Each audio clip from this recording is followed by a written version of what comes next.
Banyak sudah investasi skincare harga jutaan, tapi hasilnya ternyata biasa saja. Masalahnya sering sekali bukan pada kulit kamu, melainkan karena terlalu fokus pada label depan kemasan tanpa benar-benar paham apa yang terjadi di bawah lapisan kulit. Hari ini saya akan bahas 3 bahan utama yang secara medis wajib ada jika kamu ingin kulit tetap kencang di usia matang. Dan yang paling penting, di akhir nanti saya akan jelaskan kenapa mencampur bahan-bahan ini secara sembarangan justru bisa jadi bumerang buat wajah kita. Ayo kita bahas satu persatu. Bahan pertama yang wajib kita bahas adalah retinoid. Saya sering menyebutnya sebagai si arsitek. Kenapa? Karena secara medis, retinoid itu adalah salah satu bahan yang sudah diakui jurnal internasional mampu masuk sampai ke lapisan dermis untuk menyusun ulang struktur kolagen yang sudah berantakan. Di usia matang, apalagi memasuki usia 40-an, proses regenerasi alami kulit kita melambat drastis. Jadi, sel kulit kita itu butuh stimulus dari luar. Nah, ikatan retinoid dengan reseptor spesifik di dalam sel inilah yang akan mempercepat pembelahan sel basal. Ibaratnya, retinoid ini bertugas memberi sinyal kepada sel-sel kulit kita supaya kembali aktif membelah diri. Persis seperti performa kulit kita saat masih muda dulu. Jadi kalau mau kulit tetap kencang, retinoid ini hukumnya wajib ada di rak skincare kamu. Tapi hati-hati, jangan terjebak iklan dan asal beli yang persentasenya paling tinggi. Banyak yang menyerah karena kena efek dermatitis retinoid. Itu adalah suatu kondisi di mana kulit jadi merah, perih, dan mengelupas parah karena dosis yang tidak tepat.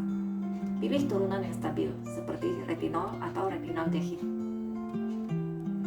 Kuncinya bukan seberapa kuat bahannya, tapi seberapa konsisten kulit kamu bisa menerimanya tanpa terjadi peradangan. Karena di dalam skincare, konsistensi itu adalah kunci hasil yang nyata. Bahan yang kedua adalah peptide. Kalau retinoid itu arsiteknya, peptide ini adalah kurir atau pembawa pesan.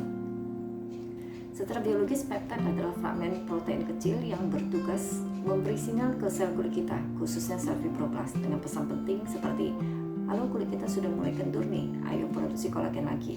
Peptide itu bekerja melalui mekanisme cell signaling.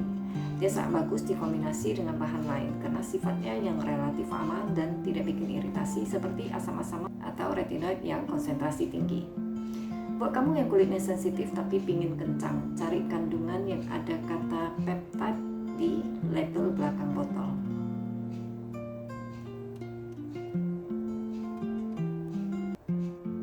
Bahan ketiga yang wajib ada adalah antioksidan dan jagoannya adalah vitamin C dan niacinamide. Saya sebut ini sebagai si perisai dinamis. Kenapa?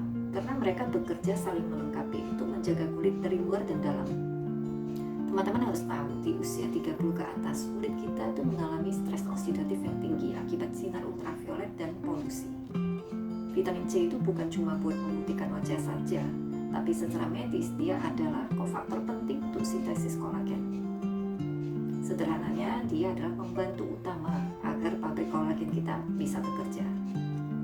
Tanpa vitamin C yang cukup, pabrik kolagen kita itu ibarat mesin yang kekurangan oli, jalannya seret dan hasilnya nggak maksimal. Akibatnya, kulit jadi gampang muncul flek hitam dan kusam karena karat radikal bebas tadi. Nah, kalau vitamin C menjaga dari serangan luar, niacinamide atau vitamin B3 itu menjaga dari dalam.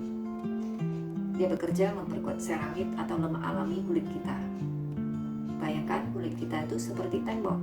Niacinamide inilah yang memastikan semen di antara batu bata kulit kita tetap rapat. Kalau semennya kuat, air di dalam kulit tidak gampang menguap, atau istilah medisnya TOWL, yaitu transepidermal water loss. Hasilnya, wajah tetap kenyal, pori-pori halus, dan kemerahan jauh berkurang. Tapi perlu saya ingatkan, tahu nama bahannya saja tidak cukup. Skincare itu soal formulasi dan persentase. Ibarat masakan, kita tahu bahannya garam dan gula, tapi kalau takarannya salah, rasanya tidak enak kan? Mencampur retinol dengan bahan aktif lain itu butuh ilmu. Ada bahan yang kalau dicampur justru jadi racun buat kulit kita. Itulah kenapa penting pakai produk yang formasinya sudah diawasi tenaga ahli supaya hasilnya maksimal tanpa merusak kulit. Nah, sekarang coba cek botol skincare kamu di rumah. Ada nggak salah satu dari 3 bahan komentar kandungannya apa saja ya. Saya bantu cekkan. Jangan lupa like, subscribe, dan share video ini. Saya Dr. Linda, sampai jumpa di video edukasi berikutnya. Salam sehat, salam glowing.